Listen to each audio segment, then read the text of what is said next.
Hay un pueblo en el norte de México al que, todavía hoy, en 2026, solo se puede entrar por dentro de una mina. No por una carretera abierta. No por un puente. No por un paso de montaña.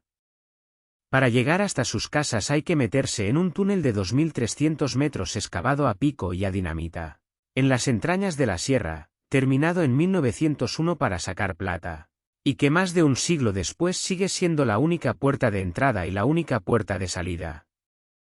Se llama el túnel Ogarrio. Y el pueblo que encierra al otro lado se llama Real de 14. Quédate con esa imagen, porque define toda la historia. Un solo túnel, de un solo carril, por el que los coches pasan por turnos. Primero los que entran y luego los que salen, controlados por radio desde los dos extremos. En temporada alta, la espera para cruzar puede llegar a 3 o 4 horas. Y si ese túnel se cerrara, por un derrumbe, por un accidente, por una obra, el pueblo entero quedaría incomunicado del mundo. 900 personas viven hoy de forma permanente en Real de 14, dependiendo de un agujero perforado en la roca hace 125 años para vaciar una montaña de su plata. La mina se acabó. El túnel se quedó. Y de salida del mineral pasó a ser, sin que nadie lo decidiera del todo, la única entrada a un pueblo. Pero el túnel es solo el cerrojo que se ve. Es el más fácil de fotografiar, el que sale en los reportajes de viajes. Porque alrededor de este pueblo el Estado mexicano dibujó líneas en un mapa y declaró sellada toda la región. Y el 11 de marzo de 2026, un juez federal en San Luis Potosí firmó una sentencia sobre 77 concesiones mineras, un pleito que llevaba 15 años abierto, que cancela unas, deja vivas otras, y que no cierra el caso. La razón oficial que da el Estado para proteger esta zona es solemne y burocrática, es, dice el decreto, un sitio sagrado natural. Quédate también con esa explicación. Porque es cierta, y al mismo tiempo no explica casi nada. Para casi todos, esto es un pueblo fantasma minero con un túnel pintoresco. Pero para un pueblo indígena, este pedazo de desierto no es ni una reserva ni un distrito minero. Es el lugar exacto donde nació el sol por primera vez. Y llevan siglos cruzando 5 estados de México, a pie, recorriendo 650 kilómetros, para llegar hasta aquí. Si te atraen los lugares que alguien cerró sin terminar de explicar por qué, suscríbete a Frontera Sellada antes de que cierren este. Porque Real de 14 no se selló una sola vez. Se selló con plata, se selló con agua, se selló con un decreto y se selló con una sentencia. Y todavía hay alguien discutiendo de quién es la llave. Esta es la historia de un pueblo con una única puerta. De la plata que lo levantó y del agua que lo ahogó. De una línea trazada en un mapa que pretende decir dónde termina lo sagrado y dónde empieza la mina. Y de un pueblo que, después de caminar 500 años hasta este desierto, dice que nadie le dio nunca permiso para trazar esa línea. Empecemos por el túnel, porque la entrada es el primer cerrojo de esta historia. A finales del siglo XIX, Real de 14 era una de las poblaciones más ricas de México, y tenía un problema de geografía brutal. La plata estaba arriba, en un pueblo encajado a más de 2.700 metros de altura, en lo alto de la Sierra de 14. Y las haciendas donde se procesaba el mineral estaban abajo, al otro lado de la montaña. Subir y bajar por los caminos de herradura era lento, peligroso y caro. Así que un empresario de origen español llamado Vicente Irizar, junto a la familia minera de la Maza y Gómez de la Puente, decidió hacer algo que sonaba a locura: atravesar la montaña por dentro. El 23 de julio de 1897 empezaron a perforar. Tardaron casi 4 años. El 2 de abril de 1901 se inauguró el túnel Ogarrio, llamado así por el pueblo de Cantabria donde Irizar había crecido. Costó 1 millón de pesos de la época, una fortuna. 2.300 metros de roca perforada para que las carretas cargadas de mineral pudieran cruzar la montaña, sin rodearla y bajar hasta las haciendas de beneficio de Potrero, Cedral y Matehuala, donde la plata se separaba de la roca. Era una obra de ingeniería al servicio de una sola cosa, sacar metal. Y conviene imaginar lo que es cruzarlo hoy, porque no se parece a entrar a un pueblo. Te metes en una boca de piedra y la luz del desierto desaparece de golpe a tu espalda. El túnel es estrecho, de un solo carril, con la roca viva a centímetros del coche, húmeda, marcada todavía por el pico de quienes la abrieron hace más de un siglo. Avanzas en penumbra durante más de 2 kilómetros, sin poder cruzarte con nadie en sentido contrario, porque no caben dos. Y al final, un círculo de luz crece despacio hasta escupirte al otro lado de la montaña, directamente en el pueblo. No hay otra forma de llegar. No la ha habido nunca. Y aquí está el giro que convierte una proeza minera en una trampa. Pocos años después de terminar el túnel, la mina empezó a morir. Y cuando la plata se acabó y la gente se fue, el túnel no desapareció con ellos. Se quedó. Y el agujero que se había excavado para que saliera el mineral se convirtió, con el tiempo, en el único agujero por el que se podía entrar al pueblo. Lo que se construyó como salida terminó siendo la única entrada. Hoy, más de un siglo después, sigue ahí, y en 2023 el municipio anunció que estudiaba abrir una vía alterna, solo de salida, por el lado de Potrero. El proyecto sigue en negociación con los ejidatarios, sin fecha y sin una sola piedra movida. A día de hoy, para entrar a Real de 14, sigues teniendo que meterte por la mina de 1901. Pero, ¿por qué se murió un pueblo que producía una de las mayores cantidades de plata de todo México? Esa es la siguiente puerta. Para entender lo que se perdió aquí, hay que entender lo que hubo. Las primeras minas de plata se descubrieron hacia 1772. En 1779, un buscador llamado Bernabé Cepeda dio con la veta madre, una vena de plata tan rica que la bautizaron con un nombre que lo dice todo, la barriga de plata. A partir de ahí, Real de 14 explotó. En 1784, el distrito producía más de 8 toneladas de plata al año, lo que lo colocaba entre los 2 o 3 reales de minas más productivos de toda la Nueva España. El propio Alexander von Humboldt, el gran naturalista alemán, registró esas cifras a comienzos del siglo XIX. El pueblo se llenó de dinero y de lujo absurdo para un lugar perdido en lo alto del desierto. Hubo plaza de toros, palenque, tiendas que traían mercancía europea, casonas de cantera. Y hubo algo que muy pocos pueblos mineros del mundo llegaron a tener, su propia casa de moneda. Entre 1863 y 1866, Real de 14 acuñó su propia plata. En apenas 14 meses de funcionamiento real fabricó casi 1,5 millones de monedas. Y entonces, en febrero de 1866, por orden del emperador Maximiliano, la casa de moneda se cerró. El edificio sigue ahí, en pie, y se puede visitar. Una fábrica de dinero que funcionó poco más de un año y se apagó por decreto imperial. El primer sello que cayó sobre este pueblo lo firmó un emperador europeo importado a México. Pero la plata aguantó unas décadas más. Lo que de verdad mató a Real de 14 no fue una orden, fue el agua. Hacia 1905, las minas habían bajado tanto que empezaron a inundarse. Los socavones se llenaban de agua más rápido de lo que se podían vaciar con la tecnología de la época, y sacar la plata se volvió incosteable. A eso se sumó el desplome del precio internacional de la plata. La combinación fue letal. Para 1910, de todas las minas del distrito, solo seguía operando una, la Santa Ana. Y la gente, sencillamente, se fue. El pueblo que había tenido 15.000 habitantes en su apogeo se vació hasta quedar casi en silencio. Las casas se cerraron, los socavones quedaron bajo el agua con todo lo que había dentro, y la sierra se quedó con un pueblo semifantasma colgado a 2.700 metros, conectado al mundo por un túnel que ya no tenía plata que transportar. Ese fue el segundo sello, no lo firmó nadie. Lo firmó el agua subiendo por las galerías. La forma más callada de cerrar un lugar es que la montaña se lo trague desde abajo. Y durante casi todo el siglo XX, Real de 14 fue eso, una ruina bonita, un sitio de paso, un decorado. Hasta que el Estado mexicano hizo algo que cambió por completo la naturaleza de lo que estaba sellado. Dejó de proteger las piedras del pueblo. Y empezó a proteger el desierto que lo rodea.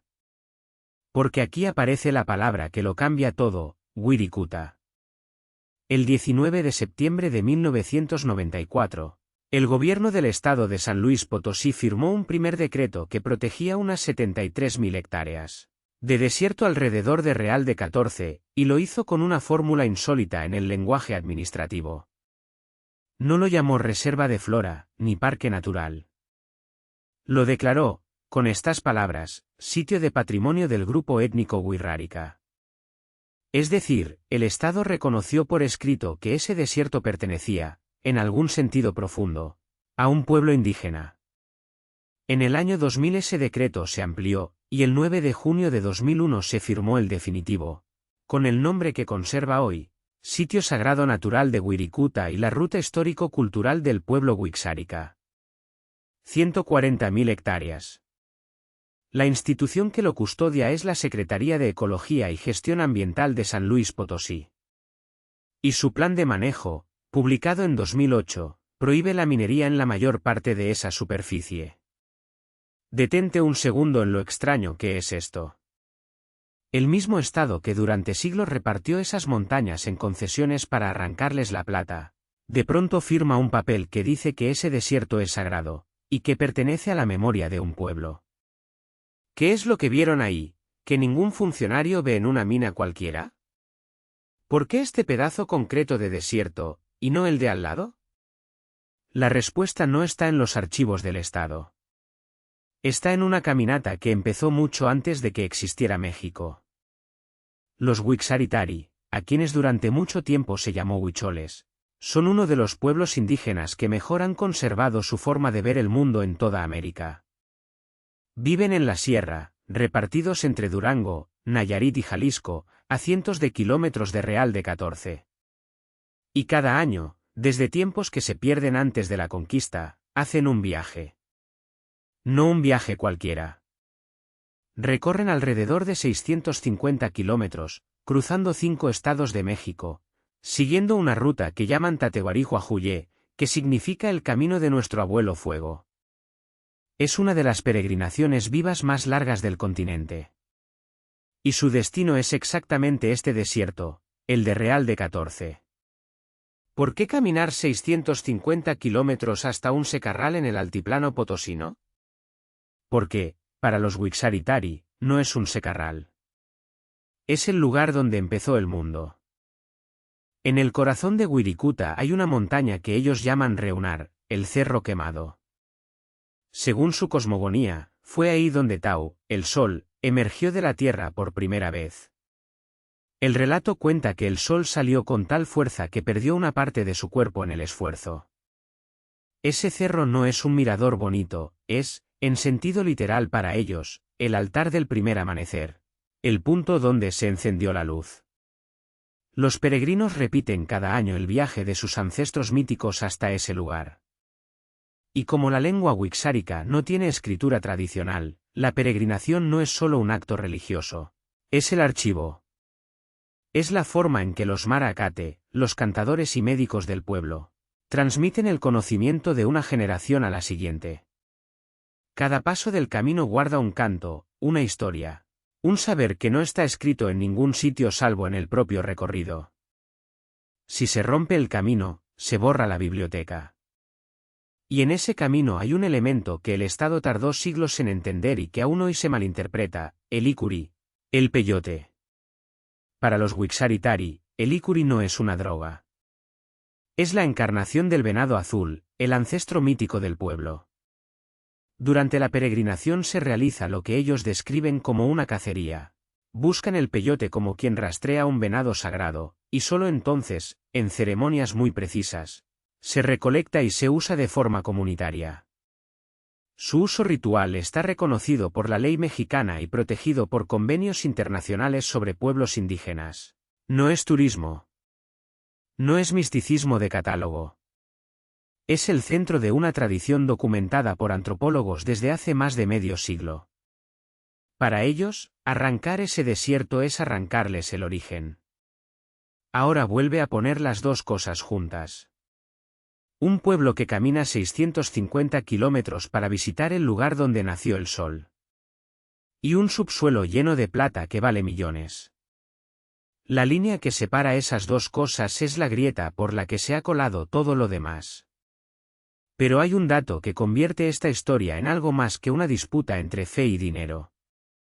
Porque resulta que la ciencia, sin saber nada del Cerro Quemado, terminó señalando exactamente el mismo lugar. El desierto chihuahuense es el desierto más grande de toda Norteamérica. Se extiende por buena parte del norte de México y el sur de Estados Unidos. Wirikuta ocupa apenas el 0,3% de toda esa superficie, una mancha minúscula en el mapa del desierto.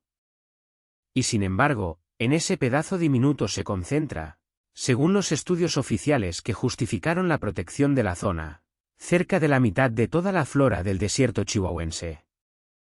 Alrededor del 60% de sus mamíferos. Y entre el 70 y el 80% de sus aves. Una fracción del territorio que reúne una porción descomunal de toda la vida del desierto. Los biólogos no tienen una explicación cerrada de por qué la concentración es tan extrema precisamente aquí. Saben que la altitud, el agua y el suelo influyen, pero la magnitud sigue siendo difícil de explicar del todo. Léelo despacio, porque es perturbador. El punto que los Wixárikari llevan siglos señalando como el lugar donde nació la vida, donde salió el sol por primera vez, es también, en términos puramente medibles, uno de los puntos con más vida concentrada de todo el desierto más grande del continente. La exactitud espiritual y la exactitud científica apuntan al mismo cerro. Y sobre ese mismo cerro es sobre el que se concedieron las concesiones mineras. Lo cual nos lleva al sello más reciente, y al más enredado de todos, el del juez. En julio de 2011, las comunidades Wixárikari se enteraron de algo que las dejó heladas. La Secretaría de Economía del Gobierno Federal había otorgado concesiones mineras dentro de Wirikuta. No una ni dos, 77 concesiones en total, repartidas por la zona protegida y su entorno, varias de ellas en manos de una gran empresa minera canadiense, First Majestic Silver, que planeaba reabrir la explotación de plata en la sierra. Es decir, mientras un decreto estatal declaraba el desierto sagrado e intocable, otra dependencia del mismo estado lo estaba repartiendo en lotes para sacarle la plata. La mano izquierda lo protegía y la mano derecha lo vendía. Los Wixárikari hicieron algo que en 500 años casi nunca habían hecho. Acudieron a los tribunales del hermano menor. Interpusieron un amparo, el número 819 de 2011, ante un juzgado federal en San Luis Potosí. En febrero de 2012, un juez concedió una suspensión provisional que paralizó la actividad minera en la zona mientras se resolvía el fondo. El caso saltó a la prensa internacional, hubo conciertos, campañas y presión pública. Y en 2013 First Majestic dio un paso que pareció una rendición. Cedió al gobierno mexicano una parte de sus concesiones, las que tocaban los puntos más simbólicos del territorio sagrado. Parecía el final feliz. No lo fue. La empresa conservó el grueso de sus permisos, y el conflicto de fondo, el de quien manda sobre el subsuelo de Wirikuta, quedó intacto. Y entonces empezó lo más mexicano y lo más desesperante de toda la historia, la espera. El juicio se alargó. Y se alargó. Y se alargó. 13 años. La audiencia constitucional final, la que debía resolver de verdad el asunto, no se celebró hasta diciembre de 2025. 14 años después de presentada la demanda. El 11 de marzo de 2026 llegó por fin la sentencia. Y aquí es donde el final que uno espera no es el final que ocurre. El juez les dio la razón a los Wixárikari, en parte. Canceló 43 de las 77 concesiones, todas las que estaban dentro del polígono del área natural protegida. Una victoria histórica, la primera de su tipo. pero dejó vigentes las otras, incluidas las 20 concesiones de First Majestic Silver, con el argumento de que caían justo fuera de la línea del polígono protegido. Justo fuera. A unos metros de lo sagrado. El 30 de marzo de 2026, el Consejo Regional Wixárika presentó un recurso para apelar esa parte de la sentencia. A día de hoy, ese recurso sigue en curso, y la resolución definitiva podría tardar todavía cerca de un año. Y ahí está la pregunta que ningún decreto ha sabido responder, la que sostiene toda esta historia. ¿Quién decide dónde termina lo sagrado y dónde empieza la mina? Porque la sentencia trazó esa frontera con una línea en un plano. Lo de dentro, protegido. Lo de fuera, concesionable. Pero el cerro quemado no entiende de polígonos. Y el venado azul no se detiene en el límite del área protegida. Para los Wixáritarí, lo sagrado no es un terreno con coordenadas. Es un camino entero, de 650 kilómetros, que cruza 5 estados. Ninguna línea administrativa puede contenerlo, y por eso ninguna línea administrativa lo deja del todo a salvo. Hay, sin embargo, una grieta de luz en todo esto, y es muy reciente. Durante años se repitió que Wirikuta había sido reconocida por la UNESCO, y conviene ser exacto con eso, porque la fecha importa. En 1988, Wirikuta entró en una red mundial de sitios sagrados naturales, una figura más bien simbólica, sin mucho peso legal. El reconocimiento de verdad, el grande, no llegó hasta hace nada. El 12 de julio de 2025, en la sesión número 47 del Comité del Patrimonio Mundial, la ruta wixárika por los sitios sagrados hasta Wirikuta fue inscrita en la lista del Patrimonio Mundial de la UNESCO. Es el primer bien mexicano de su categoría que cruza 5 estados a la vez. El camino del abuelo fuego, el que los Wixáritarí llevan recorriendo desde antes de que existiera México, es ahora, oficialmente, patrimonio de toda la humanidad. Apenas unos meses antes de que un juez decidiera que parte de ese mismo camino podía seguir concesionada para sacar plata. Y así se cierra el círculo de los sellos. Maximiliano cerró la Casa de Moneda con un decreto imperial. El agua cerró las minas inundando los socavones. El Estado cerró el desierto declarándolo sagrado. Un juez lo volvió a abrir a medias, cancelando unas concesiones y dejando vivas otras. Y la UNESCO lo selló de nuevo, esta vez como patrimonio de la humanidad. 5 maneras distintas de cerrar y abrir el mismo lugar, ejercidas por 5 autoridades que casi nunca se han puesto de acuerdo. Y por encima de todas ellas, ajenos al papeleo, los Wixáritarí siguen caminando cada año los mismos 650 kilómetros que caminaban antes de que existiera el primer decreto, el primer juez y la primera concesión. Porque esa es la pregunta verdadera con la que se queda uno al final, y no es la del túnel. La del túnel tiene respuesta. A Real de 14 se entra por la mina de 1901 porque nunca se construyó otra cosa. La pregunta difícil es la otra. Un pueblo levantó casonas, una plaza de toros y una fábrica de monedas para arrancarle la plata a esta sierra. Y la sierra los echó en una generación, ahogando las minas con su propia agua. Otro pueblo no construyó nada aquí, no sacó nada, solo vino a caminar y a cantar. Y lleva 500 años llegando puntual. Uno trató el desierto como una cosa que se vacía. El otro, como un lugar que se visita y se devuelve intacto. Y la sierra, que se quitó de encima al primero en cuestión de décadas, sigue dejando entrar al segundo cada año. Como si supiera distinguir perfectamente quién venía a llevarse algo y quién venía solo a mirar el lugar donde, dicen, nació el sol. Si esta historia te ha mantenido despierto, suscríbete a Frontera Sellada. Aquí no buscamos fantasmas. Buscamos las puertas que alguien cerró, las razones verdaderas por las que las cerró. Y a quién pertenecía de verdad lo que quedó del otro lado cuando giró la llave. Y guarda esta pregunta para la próxima vez. Porque en lo alto de los Andes peruanos, hace casi 3000 años, alguien construyó un templo con galerías subterráneas en forma de laberinto.